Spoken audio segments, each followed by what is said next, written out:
तो hello friend, कैसे हैं आप लोग। तो आज को हम एक नई वीडियो के साथ में। तो आज हम यहाँ पे बात करने वाले हैं मोस्ट एक्सपेंसिव आईफोन्स के बारे में। अब तक के सबसे एक्सपेंसिव आईफोन्स यहाँ पे आने वाले हैं इस साल। आप लोगों को यहाँ पे पता होगा कि बहुत ही ज़्यादा कम मोबाइल्स यहाँ पे आने वाले हैं आईफोन की तरफ से। पहले जो नॉन प्रो सीरीज़ आती थी वो अब इस बारी नॉन प्रो सीरीज़ बिल्कुल भी नहीं आने वाली है, वो अब अगले साल आने वाली है। वो भी मोस्ट एक्सपेंसिव रहेगी, लेकिन उसकी लीक्स बहुत ज़्यादा यहाँ पे कम है। और एप्पल पहले ही आईफोन 17 के अंदर बहुत ज़्यादा अपग्रेड यहाँ पे कर चुका है, तो 18 के अंदर बिल्कुल भी अपग्रेड नहीं होने वाला है। बाकी आज हम प्रो सीरीज़ के बारे में बात करेंगे और फोल्ड के बारे में बात करेंगे। अब ये बात आप लोगों को पता है कि ना, एप्पल हमेशा से सबसे महंगे फ़ोन यहाँ पे निकालता है। तो फोल्ड की यहाँ पे बात करें, जब आपको एप्पल इतनी बड़ी स्क्रीन दे रहा है, और सैमसंग के भी फोल्ड काफ़ी महंगे आते हैं, तो सैमसंग से तो वो ज़्यादा प्राइसिंग यहाँ पे होने ही वाली है एप्पल के फोल्ड की। एप्पल पहले भी अनाउंसमेंट यहाँ पे कर चुका था कि बहुत ज़्यादा हम यहाँ पे प्राइसिंग कंट्रोल नहीं कर पा रहे हैं, प्राइसिंग यहाँ पे बढ़ाने वाले हैं। तो फोल्ड के बारे में तो आप भूल ही जाओ, एप्पल सैमसंग से भी ज़्यादा यहाँ पे महंगा होने वाला है। इसके कुछ फीचर्स के बारे में यहाँ पे बात कर लेते हैं। आपको ये 7.8 इंच का ये आपको मिलने वाला है जब ये इसको अनफोल्ड करोगे। लेकिन आपको जो फ्रंट स्क्रीन रहने वाली है, जो एक इसको फोल्ड करने के बाद ऊपर स्क्रीन रहने वाली है, वो 5.3 इंच की डिस्प्ले आपको देखने को मिलने वाली है। बाकी OLED वगैरह वो सेम ही मिलने वाली है, कोई ज़्यादा टेक्नोलॉजी में यहाँ पे चेंज नहीं होने वाला है। जो जैसा पहले मिलती थी वो ही सेम यहाँ पे रहने वाली है। अब यहाँ पे आपको प्रोसेसर अपग्रेड मिल जाता है, जो कि A20 प्रो चिप है। अब ये प्रो चिप सब में सिमिलर ही रहने वाली है। ये जितने भी प्रो मैक्स या फिर फोल्ड आएंगे, सब में ये A20 प्रो चिप यहाँ पे रहने वाली है। प्राइसिंग वगैरह तो आपको मैं आगे चल के वैसे बता ही दूंगा। बाकी कैमराज की अगर बात करें तो कैमरा वो पहले ही यहाँ पे 48 मेगापिक्सल के यहाँ पे ट्रिपल कैमरा आ रहे हैं, तो वही सेम कैमराज भी यहाँ पे रहने वाले हैं। इनमें कोई भी डिफरेंस नहीं रहने वाला है। सेल्फी कैमरा आपको है ना 24 मेगापिक्सल का कुछ लोग बोल रहे हैं कि आएगा, लेकिन ऐसा नहीं है। 18 मेगापिक्सल का एप्पल ने अभी इसको हाल ही में 18 मेगापिक्सल का इसको किया है, तो बहुत ही ज़्यादा मिनिमम चांसेस है कि सेल्फी कैमरा यहाँ पे अपग्रेड होगा। वो इतने सारे चीज़ें नहीं दे रहा है एप्पल, फोल्ड वो दे रहा है। तो पुराने फ़ोन्स में चाहे प्रो, उनमें भी इतने ज़्यादा वो चेंज नहीं करेगा। वो करेगा तो इन फ्यूचर करेगा, जिससे उसकी थोड़ी मार्केटिंग का वो आगे बचा के यहाँ पे रखे। रैम यहाँ पे वही 12 GB रैम रहने वाली है, क्योंकि AI फीचर है ना, सारे 12 GB रैम में चलने वाले हैं। ऑन डिवाइस वो होने वाली है। अब इसका AI का फीचर मैं आप लोगों को एक चीज़, मतलब AI का एक नेगेटिव पॉइंट एप्पल की तरफ से बहुत ही जल्दी इस वीडियो में यहाँ पे बता दूंगा। बाकी आप लोगों को एक बात बता देता हूँ, iOS 27 के साथ में कुछ भी नया फीचर यहाँ पे नहीं आ रहा है। जितने फीचर थे वो सारे के सारे एंड्रॉयड में बहुत पहले आ चुके थे। अगर आप लोगों को ऐसा लगता है कि बहुत सारे लोग ऐसे कमेंट कर रहे हैं, बहुत सारे लोग बोल रहे हैं कि iOS 27 में तो इतना दे दिया, एंड्रॉयड में नहीं है, ये आ गया, वो आ गया, तो आप लोग है ना, कुछ भी एक सिंगल फीचर मेरे को कमेंट करके यहाँ पे बता दो कि ये आया है और एंड्रॉयड में ये नहीं है, तो मैं आप लोगों को बता दूंगा कि कब एंड्रॉयड में वो चीज़ आ गई थी। एप्पल में एक सिंगल फीचर ऐसा iOS 27 के अंदर नहीं आया है जो एंड्रॉयड में पहले से नहीं था। तो ये चीज़ लोग बहुत ज़्यादा कमेंट कर रहे हैं कि उसमें बहुत ज़्यादा अपडेट आ गया, बहुत ज़्यादा अपडेट आ गया। बाकी आपको आईफोन 18 प्रो के बारे में यहाँ पे बात करें तो अब कुछ यहाँ पे लीक्स आ रही है कि डायनामिक आइसलैंड यहाँ पे थोड़ा सा छोटा होने वाला है। तो हाँ, छोटा हो जाएगा, लेकिन एंड्रॉयड में काफ़ी टाइम से बहुत ज़्यादा एक सिर्फ पंच होल की तरह आ रहा है, तो ये उतना छोटा नहीं होगा। बहुत ही कम चांसेस है कि बहुत ज़्यादा छोटा हो जाए। बस थोड़ा सा, बहुत ही आपको ऐसा फ़र्क पता भी नहीं चलेगा। जब आप इसको कंपेयर करोगे ना साइड बाय साइड, तभी आपको पता चलेगा कि अच्छा ये इसमें फ़र्क आया है। अदरवाइज इतना छोटा नहीं होने वाला है कि आपको ना पहली बार देखने पे आपको पता चल जाए। अगर आप उसको साइड बाय साइड नहीं रखोगे तो आपको कोई फ़र्क यहाँ पे पता नहीं चलने वाला है। और फेस ID को अंडर डिस्प्ले फेस ID यहाँ पे करी जा रही है।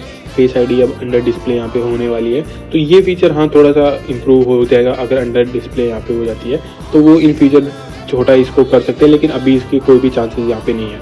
ये उस दिन छोटा होगा जिस दिन एप्पल अपने अंडर डिस्प्ले कैमरा को यहाँ पे डिस्कवर कर लेगा। उससे पहले ये आप चाहे ना, अगर 19, 20, 21, 22, अगर जब तक एप्पल है ना यहाँ पे अंडर डिस्प्ले का फीचर यहाँ पे अनलॉक नहीं कर लेता है, अंडर डिस्प्ले मतलब अंडर डिस्प्ले कैमरा आने का, तब तक ये फीचर, ये डायनामिक आइसलैंड आपको हमेशा देखने को मिलेगा। अब अगर ये छोटा कर देता है तो उससे छोटा ये कभी भी नहीं करेगा जब तक उसको अंडर डिस्प्ले कैमरा को नहीं कर देता है, तो इससे ज़्यादा नहीं होगा। बाकी वो इन फ्यूचर और भी चीज़ें पता चलेगी। एप्पल का यहाँ पे C2 मॉडम यहाँ पे आने वाला है, वो नेटवर्किंग के अंदर आपको थोड़ा सा ब्लूटूथ और वाईफाई की कनेक्टिविटी के अंदर थोड़ा और इम्प्रूव यहाँ पे होने वाला है। A20 प्रोसेसर यहाँ पे आने वाला है, जो 2 nm पे यहाँ पे बेस रहने वाला है, और इम्प्रूव वेपर चैम्बर यहाँ पे आएगा। एप्पल ने iPhone 17 प्रो के अंदर वेपर कूलिंग यहाँ पे इंट्रोड्यूस की थी, तो उसको थोड़ा सा उसका साइज़ और ज़्यादा इंक्रीज़ करके इस बारी उसको थोड़ा सा और 2.2 बोल के यहाँ पे लॉन्च किया जाएगा कि वेपर चैम्बर कूलर को 2.2 अपडेट यहाँ पे आ गया। तो इनकी बहुत ज़्यादा चांसेस है सितंबर में ये लॉन्च हो जाएगा। अब बात करें तो सबसे एक्सपेंसिव फ़ोन्स ये रहने वाले हैं। पहली बात तो हो सकता है एप्पल इस बारी 512 से प्रो सीरीज़ को यहाँ पे शुरू कर दे, या फिर प्रो मैक्स है उसको 512 से शुरू कर दे, प्रो को थोड़ा यहाँ पे 256 GB ही यहाँ पे रखे। तो बहुत ज़्यादा चांसेस है प्रो मैक्स वाले सीरीज़ को है ना यहाँ पे ज़्यादा जल्दी अपग्रेड मिले। अगर आप लोगों को पता होगा तो आईफोन 16 प्रो मैक्स के अंदर आपको 128 वाला वर्जन देखने को ही नहीं मिलता था, सिर्फ 256 GB वाला ही यहाँ पे वर्जन मिलता था। आईफोन 16 प्रो के अंदर आपको वो वर्जन 128 GB वाला मिलता था वेरिएंट। तो यहाँ पे हो सकता है प्रो मैक्स और यहाँ पे फोल्ड के लिए वो 512 GB ही यहाँ पे रखे, क्योंकि बहुत ज़्यादा सॉफ्टवेयर है ना बड़े हो जा रहे हैं। एंड्रॉयड में अगर आपको मैं एग्जांपल दूँ कि एंड्रॉयड में सेम आपको पबजी देखने को मिलेगा, वो उसका आपको साइज़ बहुत छोटा देखने को मिलेगा, वो आप ईजिली उसको आप है ना छोटे डिवाइस में यूज़ कर पाओगे। लेकिन वहीं पे अगर आप है ना iOS के डिवाइस पे जाते हो तो वहाँ पे आप लोगों को ये सिंगली आपको 16-20 GB से आपको देखने को मिल जाएगा। 10 GB से स्टार्ट होता है, फिर धीरे धीरे आपको चीज़ें डाउनलोड करते हो, उसी के अंदर उसके कॉस्ट्यूम वगैरह डाउनलोड करते हो तो वो 20 GB तक भी यहाँ पे चला जाता है। तो वही सेम ऐप है, वही सेम कॉस्ट्यूम है, वही सारी चीज़ें हैं, लेकिन फिर भी एंड्रॉयड में वो बहुत ही छोटा यहाँ पे रह जाता है, स्टोरेज बहुत ही ज़्यादा कम लेता है, लेकिन iOS में वो बहुत ज़्यादा ही स्टोरेज यहाँ पे लेता है। तो iOS के ऐप्स काफ़ी ज़्यादा हैवी होते जा रहे हैं एंड्रॉयड के कंपेरिजन में, क्योंकि वहाँ पे उनकी टेक्नोलॉजी में थोड़ा डिफरेंस आता है, तो वो साइज़ को काफ़ी ज़्यादा सिमिलर यहाँ पे बना देते हैं, क्योंकि उन ज़्यादा वो नहीं अपग्रेड करते हैं। iPadOS में भी वही चल रहा है, iOS में भी वही चल रहा है, तो सबके लिए वो एक ही में कैपेबल यहाँ पे कर देते हैं, जो कि ये गलत बात है। आपको अलग अलग सॉफ्टवेयर दोनों के लिए बनानी चाहिए, iPad के लिए अगर अलग और iOS के लिए अलग, लेकिन वो एक ही जगह कंबाइन कर देता है, जिससे स्टोरेज काफ़ी ज़्यादा यहाँ पे कंज्यूम होती है।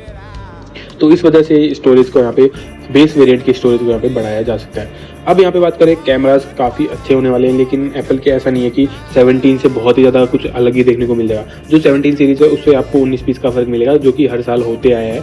आईफोन 11 से चालू हुई थी ये चीज़, आईफोन 11, 12 में हर 19 पीस का फ़र्क होता है। फिर वो आपको 2-3 साल बाद जब आप उनको कंपेयर करोगे तो आपको बड़ा डिफरेंस देखने को मिलता है।